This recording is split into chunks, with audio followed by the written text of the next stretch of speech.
$71,400, certainly gold medal worthy, and a 37-day total of $1,253,200. If there's a Jeopardy Olympian, you are one of them. Had you like dreamed of writing a book in the past, and did you ever imagine it would be a memoir?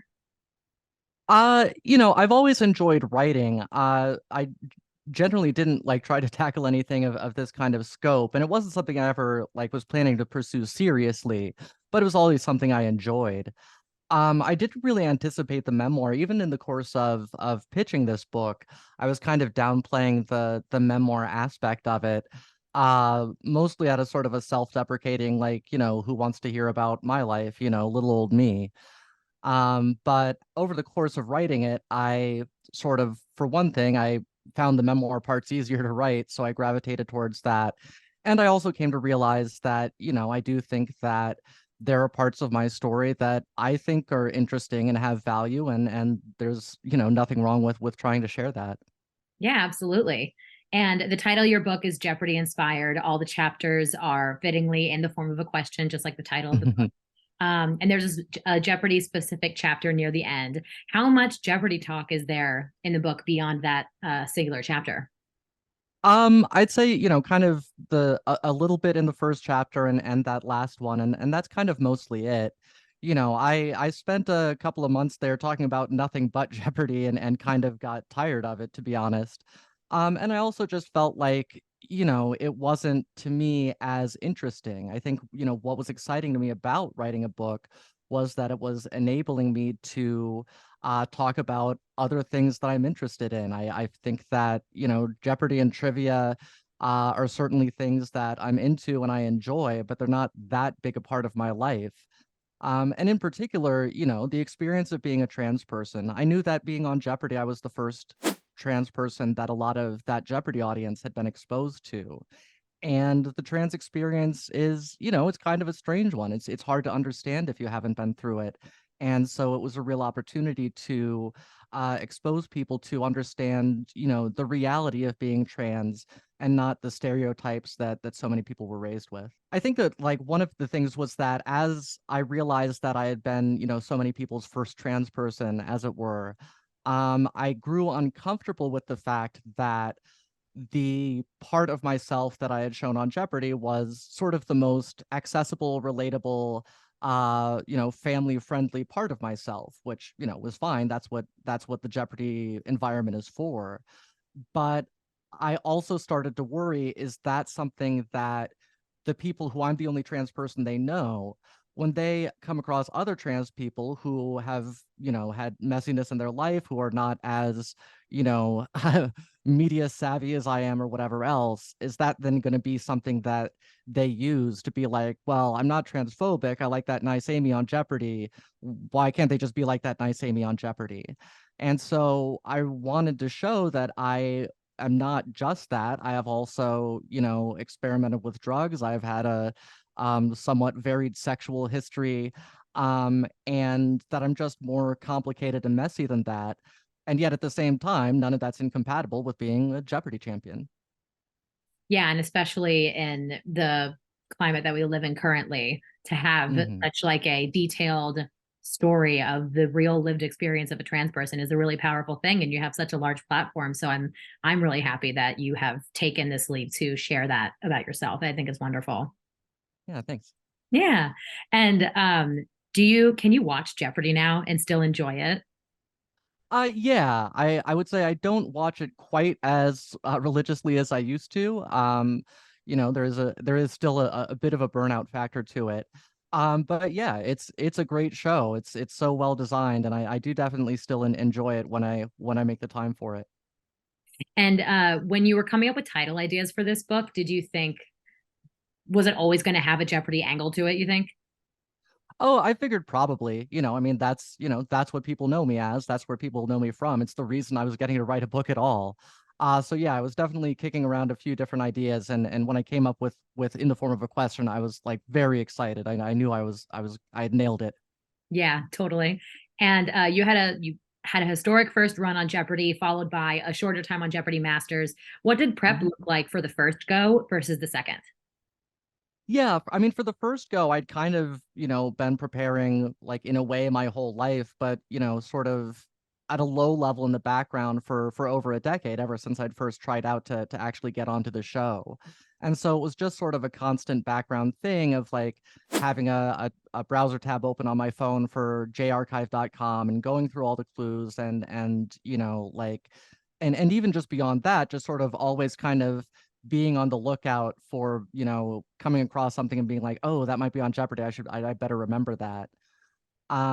So for, for the Tournament of Champions and then the Jeopardy Masters, it was, there wasn't that much more that I did. To an extent, I just sort of felt like I know what I know. And, last minute cramming is, the odds are so low that any particular thing is going to come up that I just kind of have to trust that, trust what got me here.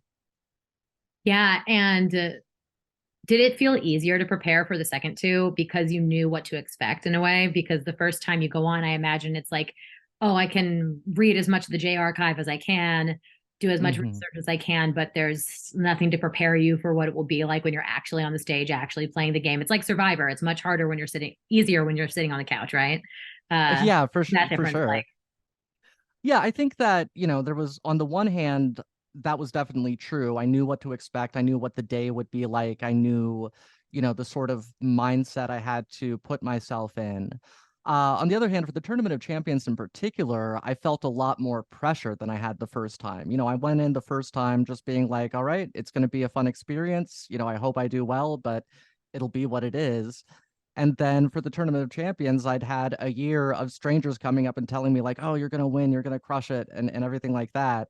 And me being like, I'm not so sure. Those people are really good. It's much different going against, when you're on your first run, every game you're going up against two people that have never played the game before. And the Tournament of Champions, I knew I was going up against everyone I was playing against had been there and won and knew how to win. So it was definitely I was more anxious going into that one, even as I sort of knew what to expect. I felt more pressure.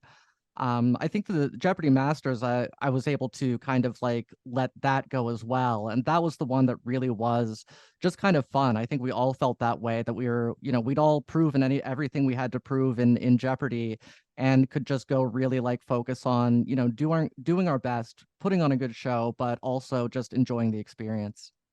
right. And are Jeopardy contestants buddies? Like, do you have watch parties together?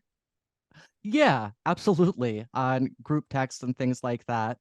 I mean, anybody who's on Jeopardy, we all have some certain similarities about us. And in particular, those of us who have been, to the Tournament of Champions or Masters level, there's not that many people that have experienced that. And so it's nice to be around other people that have been through this particular weird journey. And do you think that by like sharing these and other parts of your life that rumors readers will have a better understanding of who they saw on Jeopardy? I mean, I certainly hope so. That's definitely the idea. I mean, I think another thing too, like not just myself, but even the other contestants on Jeopardy, that I would see sort of people making comments about them, like some would end up being coming off as villains, and people would be like, "Oh, I don't like that person," and all of this. And I would be like, that is not at all the person that I spent that day with. That is not who I remember. And it made me realize how distorting seeing someone on TV is. You feel like you get to know them, but you don't really. And so that was again part of the inspiration for this book was like nobody actually knows me yet, and I would like them to. There's been there's two hosts. There could be more hosts in the future. If it was offered to you, what would you think you would say? I mean, I like I say, I think kind of Ken should be the host because I think he's great. But yeah, I mean, I'd take the call, it is a hard job, but I love Jeopardy and I love all the people that work on it. I had a great experience with all of them. They'd be great people to work with. And yeah, I would certainly listen. And so the writer's strike is ending, and you had Mhm. been outspoken about the show coming back amid the writer's strike. And Mhm. I'm curious what you've thought of the show since it's been recycling old questions, if you watched while it was recycling old questions, and what you think about it now that the strike has ended this week. Yeah, I haven't really watched any of the recycled episodes, partly because I just don't watch it as much anymore. It's not something that I was thrilled about. I also, I don't know the pressures that they're under, and these are people's jobs on the line, and I'm not here to sit in judgment on them for doing it.